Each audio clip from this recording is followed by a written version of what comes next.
President Maithripala Sirisena announced yesterday that the 19th Amendment to the Constitution will be presented to Parliament on the 20th of this month and that Parliament will be dissolved once the amendment is adopted. The President made this statement at an event held in Polonnaruwa yesterday. There are certain confrontations which can be seen in Parliament. All this will come to an end with the next general election. I need to fulfill the promise I made to the people regarding reducing the powers of the President. All the party leaders discussed the matter yesterday and decided to bring the 19th Amendment to Parliament on the 20th of this month. It will be brought to Parliament on the 20th, and once it is adopted, we hope to dissolve Parliament and hold a general election.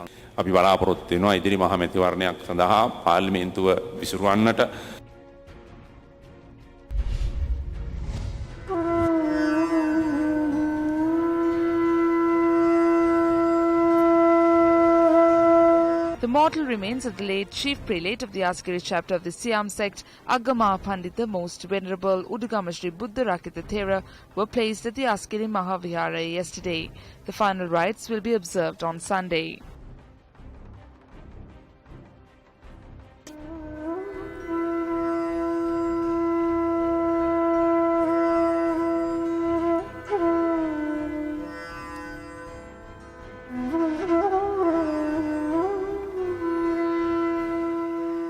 The cottage departed for Kandy in procession this morning. The cottage reached the Colombo-Kandy highway via Buralla and Paligoda and reached Kandy this afternoon.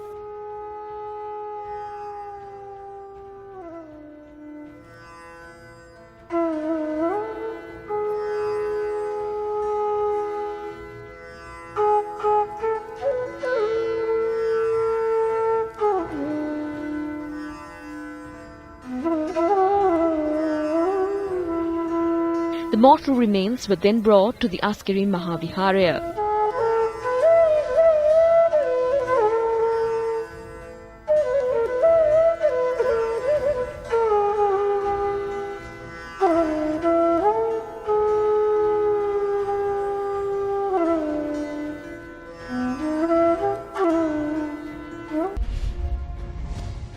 MPT Narenderas arrived at the Special Investigations Division at Police Headquarters yesterday and provided a statement.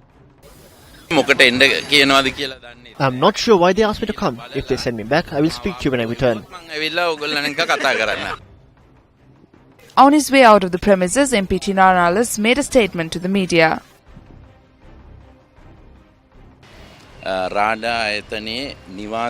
There was an issue with regard to the construction of houses by WADA.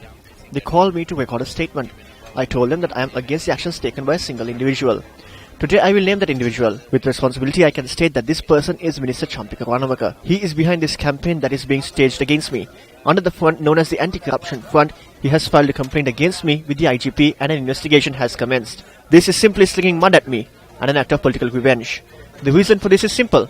Udaya Gammanpilla is like a brother to me. After he left the GHU, Minister Champika Ranamaka had gone places and said that he would teach a lesson to Tiranalas.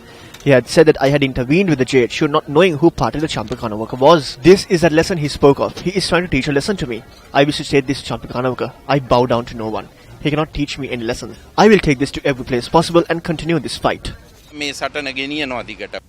Anti-Corruption Front is a citizens organization based on facilitating complaints between citizens and the state organizations. So therefore, this organization is an independent citizenry body. What we are trying to do is bring anonymous or named complaints by the citizens to the relevant authorities. Other than that, there is no vested interest or hidden agenda to castigate certain people or bring people into the law. What has happened was, based on the papers where the Anti-Corruption Front has forwarded to CID, they have initiated inquiry onto that, and we don't see any vested interest or particular interest. We want to say that Anti-Corruption Front is not a pawn of anybody. It is a very independent body which is trying to eradicate corruption and malpractices in the society. Actually, there is no need of taking a statement from Mr. Narenderas, because he has already given a statement. That statement is enough to investigate into this matter. Actual culprits are Mr. P.B. Jayasundar of Treasury and the former Secretary to the President, Mr. Lalit Veeratunga. So they have give answers how this happened and why this happened. So therefore, I don't see any reason to get alarmed by Mr. Narenderas.